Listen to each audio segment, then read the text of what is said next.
আমি ভালোবাসা করে বিয়ে করেছি, তাই আমার শ্বশুরবাড়িতে আমার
কি কি সমস্যা হয় প্রথমত বলি।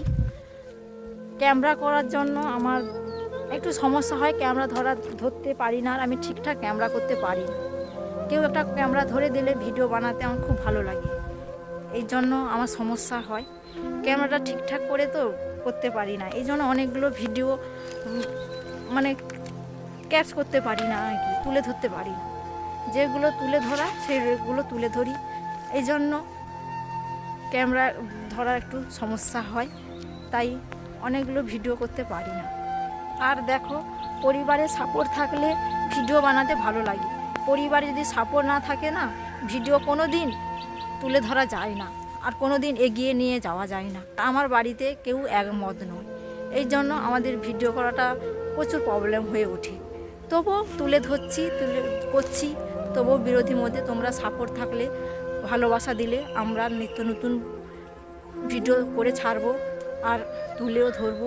তোমরা যদি ভরসা দাও, তোমরা যদি ভালোবাসা দাও, যদি সাপোর্ট করো, তাহলে বাড়ির যারা বলেছিল তাদেরও একদিন ঘুরে দেখাতে পারবো। আমি কেন ভিডিও বানাই, তোমাদের দাদাভাই বাড়িতে থাকে না, আর মেয়ে স্কুলে চলে যায়। তোমাদের দাদাভাই কাজের সূত্রে বাইরে থাকতে হয় তাকে সারা জীবন। বছরে একবার হয়তো বাড়ি আসে, 1 মাস থাকে, বড় জোর 1 মাস কি 15 দিন থাকে, আবার চলে যেতে হয়, কারণ আমাদের খেটে খেতে হয়।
ফ্যামিলিতে এই ভিডিও বানানো নিয়ে মন্তব্য।